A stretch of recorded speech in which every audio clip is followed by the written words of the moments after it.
നിങ്ങളുടെ favourite shows ഇനി ഒരിക്കലും മിസ്സാവില്ല. ഇപ്പോൾ C5-ലൂടെ കാണും നിങ്ങളുടെ ഫേവറേറ്റ് ഷോ തികച്ചും സൗജന്യമായി. ശബ്ദം പുറത്തു വരില്ലെന്നേ ഉള്ളൂ. കണ്ണി നോക്കിയാ ഗോപിയേട്ടന്റെ മനസ്സ് പറയുന്നത് മനസ്സിലാക്കാൻ പറ്റും. ചെറിയ എന്തിനാ എല്ലാവരും ഇങ്ങനെ ബോധ്യപ്പെടുത്താൻ ശ്രമിക്കുന്നേ? മനസ്സുള്ളവര് വിശ്വസിച്ചാ മതിയെന്നേ.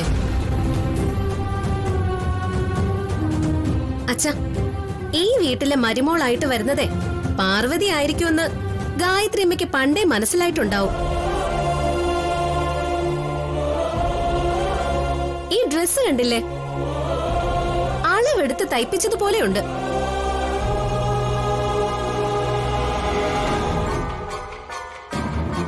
ഓർണമെന്റ്സും എല്ലാം പാർവതിക്ക് മാച്ചാ.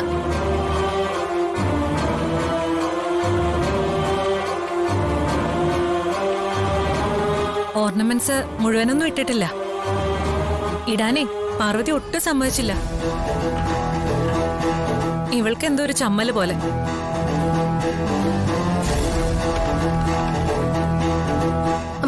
അച്ഛൻ പറ, ഗായത്രിയമ്മയെ പോലെ തന്നെയുണ്ടോ?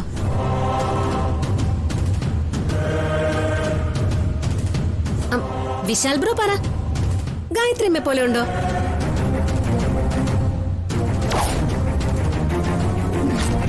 പാർവതിയെ പോലെ ഉണ്ടെന്ന് എനിക്ക് തോന്നുന്നത്.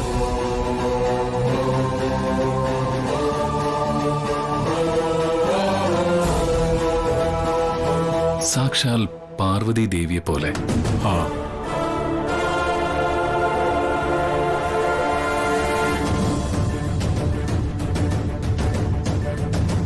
എന്താ ഐശ്വര്യം, എന്താ തേജസ്.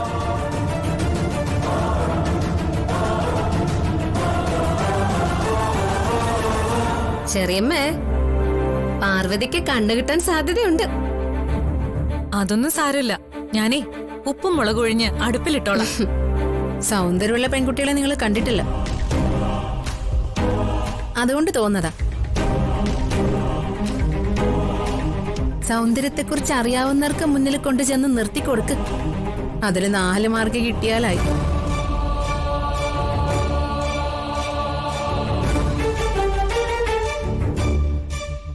അവരുടെ മുന്നിലേ നിന്നെ നിർത്തിക്കൊടുക്കാം. 0-ത്തേക്കാൾ മികച്ചത് 4 തന്നെയാണല്ലോ. ചെറിയമ്മേ, അസൂയക്കും കുശുമ്പിനും ഇനിയും മരുന്ന് കണ്ടുപിടിച്ചിട്ടില്ല അല്ലേ? എനിക്ക് അസൂയോ? ഈ കോലം കെട്ടല് കണ്ടിട്ടോ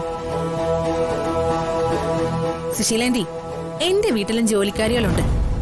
വീട്ടുകാര് സംസാരിക്കുന്നിടത്തേക്ക് എത്തി നോക്കാൻ പോലും അവർക്കാർക്കും അവകാശമില്ല. പക്ഷേ ഈ വീട്ടിലും വീട്ടുകാരെക്കാളും മുകളിലാ ജോലിക്കാരിയുടെ സ്ഥാനം. അതിന്റെ ആവശ്യമുണ്ടോന്ന് ആന്റി ഒന്ന് ആലോചിച്ച് നോക്കിയേ.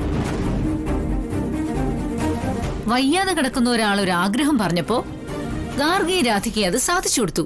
നല്ല കാര്യം. ഗോപിയേട്ടന്റെ ആഗ്രഹം നടന്നില്ലേ? മതി, ഇനി നീ പോയി നിന്റെ വസ്ത്രം ഇട്. ചെല്ല, അടുക്കളക്കാരിയുടെ വേഷം. ഡൗൺലോഡ് ചെയ്യൂ C5 ആപ്പ്. കാണൂ എല്ലാ എപ്പിസോഡുകളും സൗജന്യമായി.